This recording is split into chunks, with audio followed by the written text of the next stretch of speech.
자, 우리 인사하고 오늘 시편 강의 함께 시작할 수 있도록 하겠습니다. 인사하겠습니다. 안녕하세요. 감사합니다. 날씨가 많이 추워졌습니다. 맞습니다. 선생님. 네. 반팔이 이제 긴팔이 됐네요. 네, 이제 긴팔이 됐습니다. 이제 드디어 긴팔이 됐어요. 저는 막 이렇게 껴입었는데 엄청. 네. 김영근 전사님은 이제 긴팔로 바뀌었습니다. 네. 혹시 열이 많으신 것 같아요? 맞습니다. 네. 항상 좋습니다. 손도 따뜻하고 몸도 따뜻하고. 따뜻한 남자네요? 네. 좋습니다. 지금 뭐 교구 편성도 좀 교구별로 하고 있고, 네. 그래서 이렇게 초대하고 그러고 있는데, 전사님 교구 벌써 이렇게 다 초대하셨죠? 네, 맞습니다. 왜냐면 이번 주에 이제 오프라인 예배에 네. 이제 초청을 해야 되는 게 저희 교구 차례다 보니까 1교구. 급하게. 네, 맞습니다. 네, 막내인데 1교구. 네. 왜 그런지는 모르겠지만. 네. 이렇게 뭐 짜다 보니까 이렇게 네. 됐는데, 아무튼 1교구 분들 방송도 열심히 보시고 예배 때 뵙겠습니다. 네. 자, 오늘 시편 99편인데, 네. 99편은 1절부터 9절까지입니다, 네, 전사님. 맞습니다. 계속해서 신정시가 이어지고 있는 것 같아요. 네네. 그쵸? 90한 4편부터 네. 6편까지 쭉 신정시다 보니까 예. 다 연결되어 있고 약간 통일성을 가지고 있는 네네네. 시편이더라고요. 이 99편은 97편하고 아주 좀 밀접하게 관련이 있다고 하는데 네. 하나님의 어떤 성품과 음. 관련이 있는 시편인 것 같습니다. 네. 공의와 공평, 정의 네, 이런 어떤 하나님의 성품과 관련 있는 시편이라 오늘도 기대가 됩니다. 네. 전사님 이 오늘 시편의 구조 간단하게 말씀해 주시고 네. 내용이 어떤지 간단하게만 좀 소개 부탁드리겠습니다. 알겠습니다.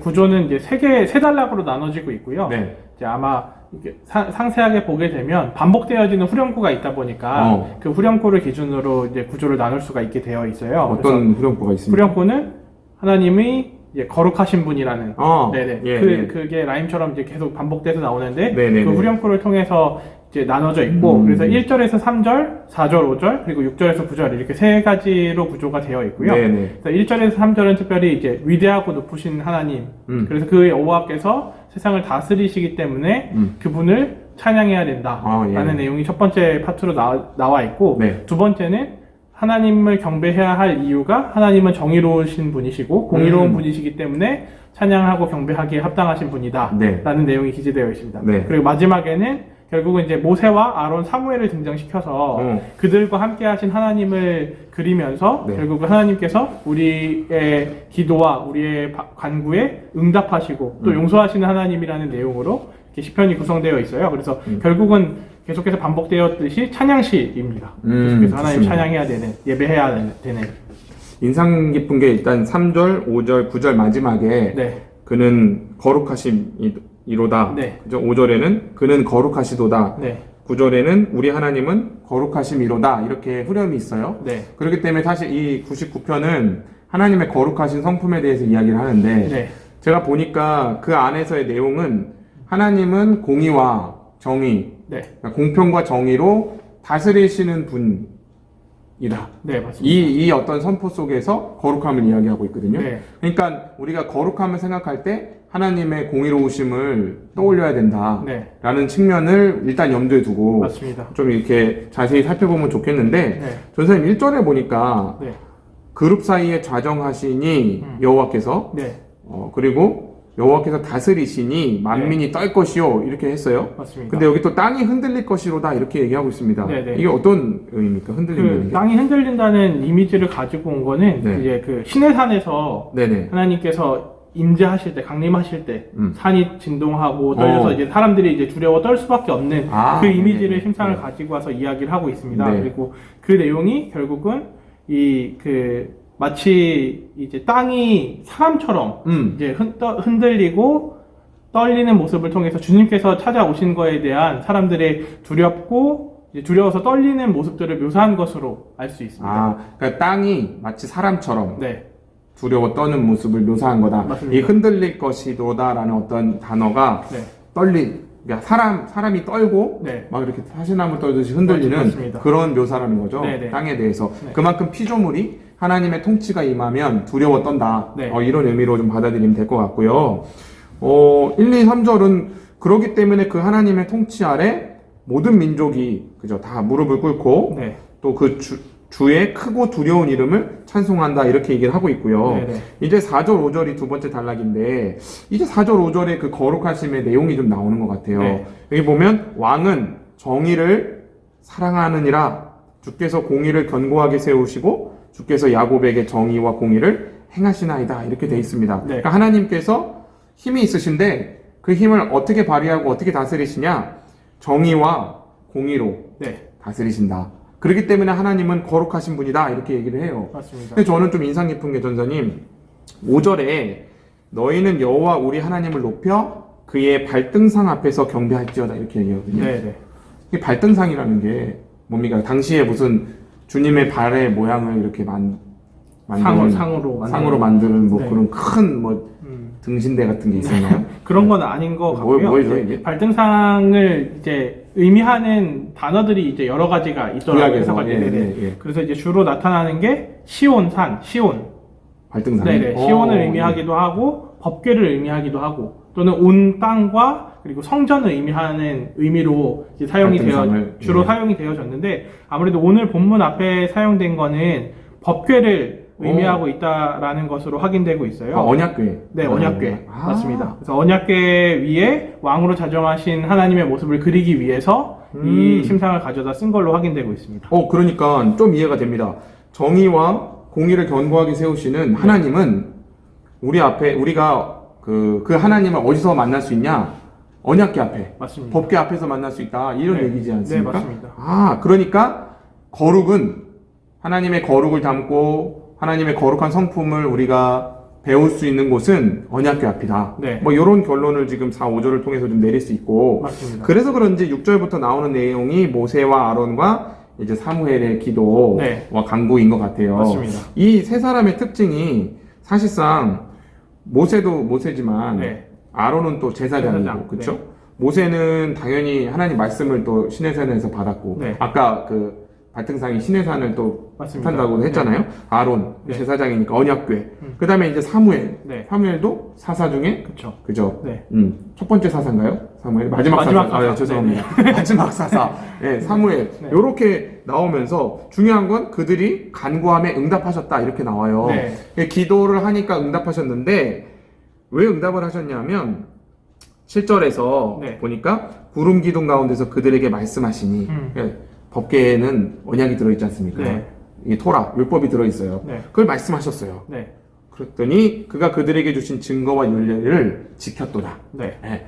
이렇게 말씀을 하시면서 8절에 이게 제일 중요한 구절인 것 같은데 여호와 우리 하나님이여 주께서는 그들에게 응답하셨고 그들의 기도를 응답하셨는데 그 이유가 그들의 행한 대로 갚기는 하셨으나 네. 이게 공의로우신 하나님 특성이죠. 그러나 그들을 용서하신 하나님이시다. 그러니까 우리는 언약궤 앞에 설 때 공의로운 하나님 앞에 서고 또 우리를 용서하시는 하나님 앞에 서게 된다. 맞습니다. 이런 의미인 걸로 네네. 제가 좀 보게 되는데요. 네네. 전사님 언약궤 안에 우리가 들어있는 물건 세 가지를 네. 한 수백 번 지난주 언젠가 계속 얘기를 했었던 것 같아요. 네네. 시편 강해나 저 맞습니다. 설교나 목사님 설교나 그죠? 네. 그 안에 들어있는 물건이 아론의 쌍난 쌍난 지팡이, 지팡이 그리고 돌판 법궤 받았던 예, 율법판 십계명 돌판, 예. 그리고 만나 이렇게잖아요. 네. 그래서 우리 성도들은 다 알아요. 이 세 가지 물건의 공통점은 뭐다? 이스라엘의 죄의 흔적이 네. 담긴 물건이다. 맞습니다. 예. 그렇기 때문에 이 법궤 앞에 선다는 것은 하나님의 거룩을 우리가 법궤 앞에서 발견한다는 뜻은 우리 죄가 다 발견하고 드러난다는 뜻이에요. 그렇죠. 하나님 앞에 설 때 우리 죄의 흔적을 또 보게 되어지는 보게 되는 거죠. 네. 그리고 그 죄의 흔적을 우리는 해결할 수 없지만 행한 대로 갚으시는 하나님께서 네. 우리 우리 그 죄를 다 그리스도의 피로 덮으시는 그 차원을 우리는 언약궤 앞에서 경험하지 않습니까? 맞습니다. 그게 어떤 복음의 본질인데 저는 여기서 조금 이제 좀 하고 싶은 얘기가 좀 생겼어요. 네네. 예, 그래서 이제 오늘 좀 시편을 묵상하면서 들은 생각인데 신앙이라는 건 우리가 하나님의 거룩하심을 따라 그리고 온전하심을 따라 거룩해지고 온전해지는 건데 네. 그게 뭘까라고 했을 때 대개는 사람들이 거룩을 예배드리고 거룩한 거 그죠? 네네. 성경책을 여기 딱 들고 다니고 네. 벽돌만한 성경책을 항상 들고 다녀야 되고 할렐루야 네. 이렇게 하는 거. 네. 그 다음에 천천히 걸어야 될 것 같고 예, 막 목소리를 개구리처럼 내야 될 것 그렇죠. 같고 네. 항상 기도를 많이 해서 목이 쉬어 있어야 될 것 같고 네. 그죠? 그 다음에 삶이 뭔가 도덕적이고 그렇죠. 아주 그죠? 사람이 뭔가 좀 다가가기 힘든 네. 아우라가 아우라가 느껴지고. 네. 그런 걸 거룩이라고 보통은 생각하신단 말이에요. 그렇죠. 그래서 자꾸만 경건의 그런 모양을 쫓아갑니다. 네. 그래요. 그러나 실제로 저가 신앙생활을 하면서 느낀 건 그런 어떤 외적인 요소들은 하나님 앞에 거룩함으로 발견되지 않더라는 거예요. 그렇죠. 그걸 드러내기는 어려운 것 같습니다. 네. 그걸로 거룩을 드러내기. 그래서 저는 거룩이 뭔가 생각을 해봤을 때 굳이 오늘 이 본문에서 좀 적용을 하자면 네.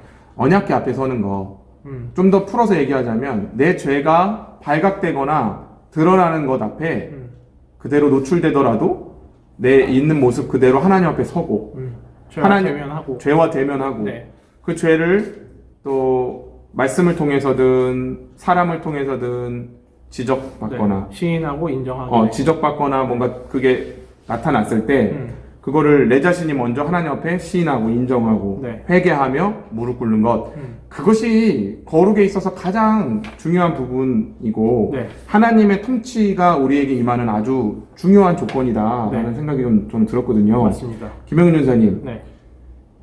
이 거룩, 네. 이 죄가 발각되고 드러나는 것에 대한 그 두려움들이 우리의 삶에 있지 않습니까? 그렇죠, 있습니다. 죄가 드러나고 발각되면 사실 사람은 자꾸 피하려고 하고, 도망치려고 회피하려고 하고 마치 그 죄가 없는 것처럼 네. 막 감추려고 무마하고 하고. 싶고 감추고 싶은 네. 더 나아가 이제 그 죄가 더 큰 죄가 되는 경우는 어떤 거냐면 적반하장이 되는 거죠. 그렇죠. 네. 이 사람에게 내가 잘못했지만 이 사람을 죄인으로 만들어야 네, 내가 평안해지는 그런 논리가 인간 안에는 있어요. 저 사람이 나쁜 사람이 돼야 제가 좋은 사람이 되는 거죠. 나요. 그러니까 이제 그렇게 많이 해보셨어요? 자주 하게 되는 거죠. 아 언제 그런 걸 하십니까? 이제 약간 저는 이제 목사님 말씀 들으면서 제일 먼저 네. 들었던 생각은 저희한테 있는 습성 중에 한 가지가 이제 그 요한복음에 또 나오는데 빛이 사람들에게 비추었는데 사람들이 깨닫지 못했다고 나오잖아요. 네. 네, 그런 면을 찾아보게 되면 바퀴벌레 같은 습성이 저희한테 있는 게 아닌가 하는 생각이 있습니다. 항상 어두운 곳에서는 바퀴벌레가 막 돌아다니다가 네. 불만 켜지면 다시 어두운 곳으로 숨어버리잖아요. 들어오죠. 네, 빛으로 드러나지 못하고. 근데 그런 습성이 목사님 말씀하신 걸 듣다 보니까 제일 많이 드러나는 곳은 아무래도 저는 개인적으로 생각했을 때는 가정인 것 같아요. 이제 밖에서는 이제 좀 어느 정도 에너지를 소비하면서 저를 포장하고 가면을 쓰고 있고 나이스한 모습을 항상 보이고 있지만 집에 가게 되면 결국은 거기서까지 에너지를 쏟을 수는 없잖아요. 그렇죠. 그러니까 이제 날 것이 되고 포장이 안 되죠. 네, 포장이 안 되고 오히려 이제 더 반대편으로 더 생생하게 제 자신이 드러나고 하는데 이제 그런 면에 있어서 이제 저가 주로 생각되어지는 어떤 죄의 모습이 드러나는 순간은 그런 것 같아요. 이제 부부싸움? 그렇죠. 약간 부부싸움인데 저희 집의 구조상 저희 집의 이야기를 해서 죄송하지만 구조상 제가 개인적으로 생각했을 때는 저는 집에서 잘 말을 안 하는 스타일입니다. 잔소리 이런 거는 저는 잘 없는데 이제 상대방은 좀 잔소리가 좀 과한 편이에요. 사모님은 잔소리가 많이 한다. 잔소리를 많이 해서 제가 잔소리 좀 제발 줄여달라고 계속 이야기를 하고 나도 잔소리를 시작하면 사실은 우리는 이제 끝없이 서로를 향한 잔소리만 되니까 서로 입을 다물도록 노력을 하자. 나도 너에 대해서 다 만족하는 게 아닌데 입 다물고 살지 않냐. 왜 이렇게 불만족한 걸 가지고 계속 지적을 하냐. 주로 이제 그런 대화들이 있는데 이제 이런 다 까발리네? 네, 그렇죠. 근데 잔소리에 대한 내용들이 사실은 대부분 상대방이 맞는 이야기를 합니다. 제가 뭔가 잘못하고 있으니까 얘기를 하는 거예요. 잔소리가 맞는 얘기이기 때문에 듣기 싫은 거예요. 그쵸, 맞습니다. 그러니까 분명히 제가 잘못하고 제가 실수를 한 걸 가지고 잔소리를 듣는데 그럼 제가 사실은 그렇게 하지 않으면 되는데 거기에서 이제 오히려 제가 더 거기에 대해서 이제 커버를 치려고 노력을 하죠. 이제 그때부터는 남자다 보니까 이성적인 사고를 가지고 와서 이제 말도 안 되는 논리들을 막 가지고 옵니다. 근데 사실은 그 순간에 논리를 가지고 온다는 것 자체가 말이 안 돼요. 그냥 억지예요. 그냥 억지를 피우는 거죠. 네네. 그래서 상대방을 더 몰아붙이고 상대방이 잘못한 거를 더 말하고 해서 내가 마치 문제가 없는 것처럼 포장하는 모습들이 일상에 가득한 것 같고 그게 일상인 것 같아요. 근데 가만히 생각을 해보면 그 부부관계가 가장 행복하고 평안할 때는 언제냐면 생활하다 보면 결국은 서로가 가깝다 보니까 서로의 실수들을 보게 되고 서로의 잘못을 보게 되잖아요. 근데 분명히 상대방의 잘못을 제가 목격을 했어요. 근데 너도 나에게 잔소리했으니까 나도 너에게 복수를 하겠다라고 해서 나다다다 하면 결국은 또 냉전이 시작되고 하루 종일 기분도 안 좋고 아이한테도 안 좋은 영향이 가고 이제 그게 연속인 거예요. 그래서 차라리 상대방이 잘못한 걸 발견했을 때도 내가 먼저 사과하고 내가 먼저 내 잘못을 고백하는 게 가정의 평화를 위해서 좋은 일이다라고 늘 생각을 하는데 그게 안 사실 되죠. 쉽지 않습니다. 네. 정말 쉽지 않아요. 네. 자존심을 꺾어야 되는 일이고 맞습니다. 그게 이제 어떻게 보면 교회 나와서 기도하는 것보다 하나님 앞에 나와서 회개하는 것보다 훨씬 어렵습니다. 맞습니다. 훨씬 어렵습니다. 저는 지금 우리 김영근 전사님이 아주 좋은 얘기를 해주셨는데 아내 앞에서 내가 잘못했다고 말하는 게 지금 여기 하나님을 높여 그의 발등상 앞에서 경배할지어다의 현대 버전, 맞습니다. 실생활 버전이라고 생각해요. 네. 그게 우리가 가까운 사람이고 친근한 사람일수록 또는 뭔가 나를 많이 용납해주고 사랑해주는 사람일수록 더 잘해야 되거든요. 네. 그 잘한다는 게 더 이렇게 막 살뜰살뜰하게 그 뜻이 아니라 어떤 문제가 생겼을 때 갈등과 죄가 나왔을 때 그게 더 큰 죄로 증폭되지 않도록 내가 입을 다물고 네. 또는 그 사람에게 내 죄를 먼저 고백하고 무릎 용서를 꿇는 구하고. 용서를 구하고 네. 이게 되게 중요합니다. 맞습니다. 저는 이게 신앙의 실력이라고 생각해요. 네. 이게 신앙의 실력이라고 생각을 하는데 우리 이제 보통 교회에서 신앙의 실력은 교회에서 목소리 크고 경건 생활하고. 기도 소리가 크고 네. 하나님 성경 말씀을 잘 알고. 읽고 네. 잘 가르치고 겉으로 이제 많은 경건의 모양들을 가지고 있고 네. 이렇다고 생각하거든요. 이게 헛방인 경우가 되게 많아요. 맞습니다. 사실은 그런 사람들이 실제로 방금 이런 얘기한 죄가 드러나는 우리가 법계 앞에 서야 되는 그 장면이 나왔을 때 절대로 하나님 앞에 회개하고 경배하는 자리로 가지 못합니다. 회피하고 싶어 해요. 네. 제가 신앙의 어떤 성장이 일어나는 지점들이 어디였던가 생각을 해보면 물론 제가 어려서 어른이 되면서 그런 과정들도 있었겠지만 철이 든다고 해야 되나요? 네. 제가 이제 그 죄를 합리화시키고 내 죄가 아닌 걸로 만들며 뭐 그런 능력이 탁월해요. 제가 볼 때는 누구에게나 다 갖춰져 있는 패시브 능력이 아, 그런가요? 네네.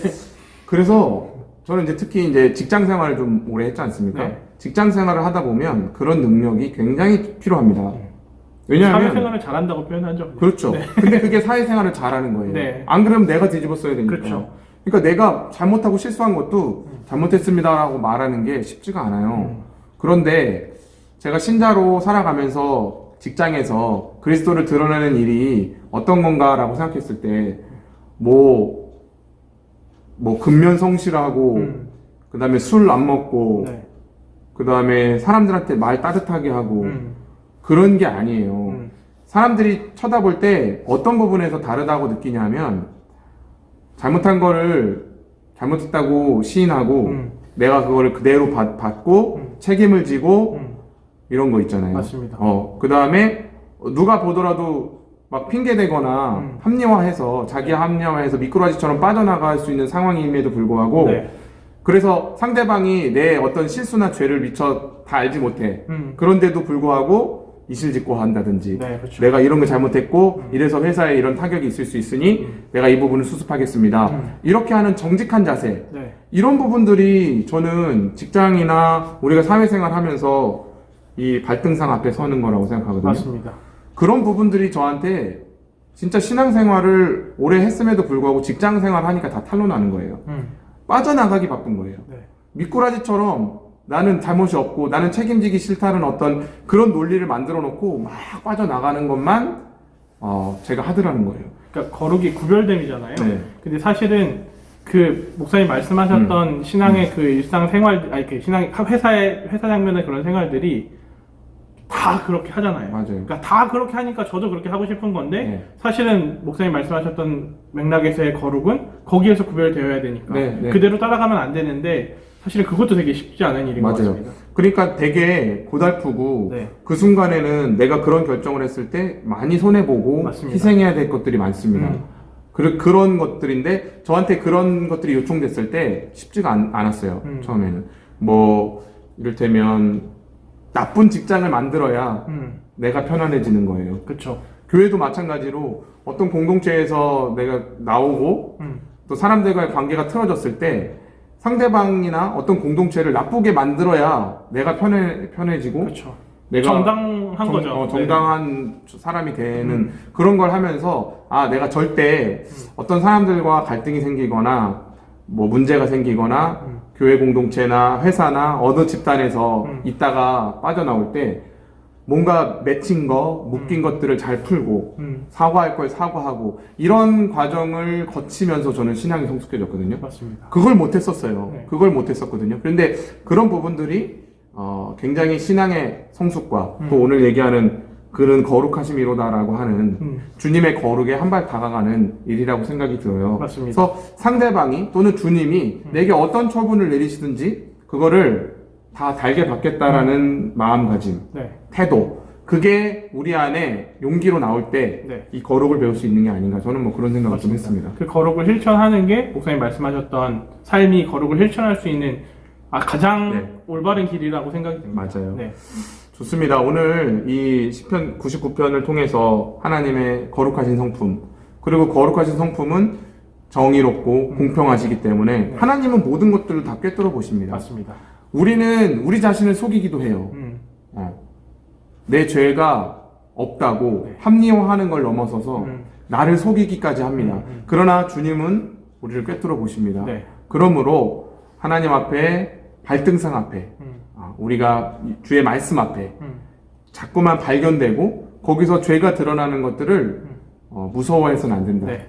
그 자리로 가야 된다. 발등상 앞에 나가는 것 자체가 우리의 죄를 대면하는 시기고 대면하는 방법이 있기 때문에 그것을 계속해서 부지런히 하는 게 하나님을 예배하는 거고 하나님을 찬양하는 게 아닌가 맞아요. 생각이 듭니다. 맞습니다.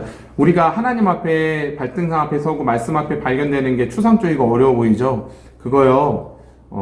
가까운 사람들, 자기를 사랑해 주는 사람들의 나를 향한 목소리 거기 다 들어 있습니다. 맞습니다. 다 피드백 해주거든요. 조용하게 충고도 해주고 권면도 해줍니다.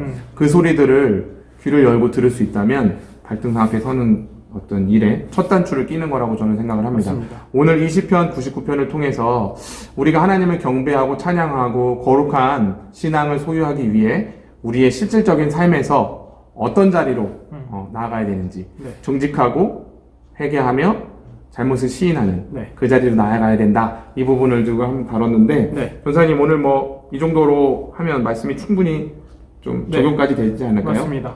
예.